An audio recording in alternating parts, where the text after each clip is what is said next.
અહીં બેઠેલાઓને કેટલીક વાત કરીને પ્રવચન પૂરું કરું. તમે કદાચ તમારા મા બાપને ઘરડા ઘરમાં નથી મોકલતા, એનો મતલબ હું એમ નથી કરતો ઘરમાં બહુ સારી રીતે સાચવો છે. આજકાલ વારા પડવાના ચાલુ થયા.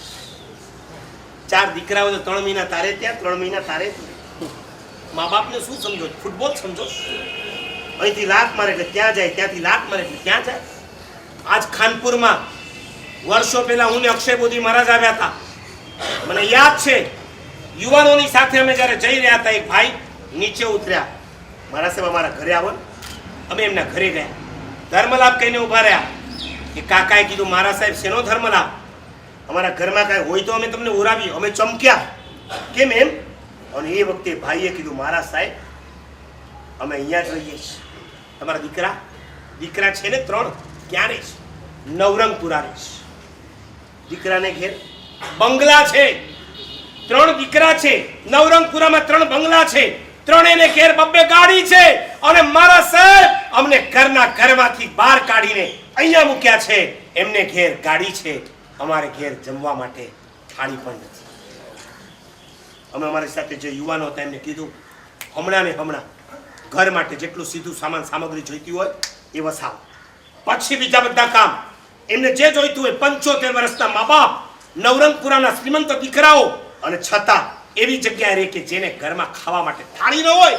આ સમાજની તાસીર તમારા ઘરમાં રાખ્યા છે એટલા માત્રથી અમે તમને એમ નથી માનતા કે તમે બહુ વિનયના અવતાર થઈ ગયા છો. વારાઓ પાડો, એમને ઘેર ભટકતા રહેવાનું, ફૂટબોલની જેમ. ચંપકલાલ વ્યાસે લખ્યું છે ને, પિતાની ઝૂંપડી મધ્યે પુત્ર 5 વસી શકે, પુત્રના 5 બંગલામાં એક બાપ રહી શકે. એક બાપ 5 દીકરાને ઝૂંપડીમાં ઉછેરી શકે. અને એ 5 દીકરા ભેગા મળીને એક મા બાપને એક બંગલામાં ન રાખી શકે. વારાઓ પાડે. અને એમાં વારામાં જો 2 દિવસ કદાચ વધારે થઈ ગયા હોય ને, તો જેઠાણી દેરાણીને ફોન કરીને કહેશે, અમારો વારો પૂરો થઈ ગયો છે, તમારો શરૂ થઈ ગયો છે, લઈ જાઓ. 2 દિવસ જે વધારે રહી ગયા એનું ભાડું આપતા જાઓ. હસતા નહીં. આ રિયલ ઘટનાઓ કહું છું, રાજકોટમાં બનેલી ઘટના છે. સગા મા બાપના ભાડાઓ લેવાતા હોય છે. સગા મા બાપના ભાડા એકલી રૂપિયા સિવાય તમારી દ્રષ્ટિમાં બીજું કઈ આવતું જ નથી. એ મા બાપે જાનના જોખમે તમને મોટા કર્યા, એ નથી દેખાતું. અને એ વધારે રહી ગયા, આટલું ખાઈ ગયા. મેં એવું સાંભળ્યું છે, એવું દીકરાને સફરજન ખવડાવવું હોય પણ માને ન આપવું, એટલા માટે માં આજી એવડી થાય ત્યારે છોકરાને સફરજન આપતા હોય. આટલું છૂપું, આટલી હદે તમે નીચ, આટલા નીચે ઉતરી જાઓ. અરે ભલા માણસ કદાચ સફરજન આખું નહીં તો અડધું ખવડાવો, પણ તમારી માને ભૂખી શા માટે મારો?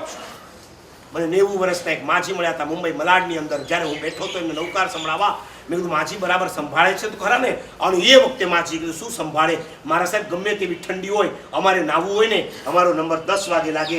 કેમ કે ઘરમાં કોકને દુકાને જવું, ઓફિસે જવું, સ્કૂલે જવું, ક્લાસે જવું, બધાનું કામ પતી જાય. 10 વાગે બાથરૂમ ખાલી થાય ત્યારે જવાનું. અમારા કપડાં ઘરમાં કોઈ ધોઈ ના આપે. 90 વર્ષની બુઢી માં પોતાના કપડાં જાતે નાવા જાય ત્યારે ધોઈ કરી અને પછી લાવી પોતાના હાથે સૂકવી દે. તમે માજીને શું સમજો છો? ઘરની ઘાટણ સમજો છો?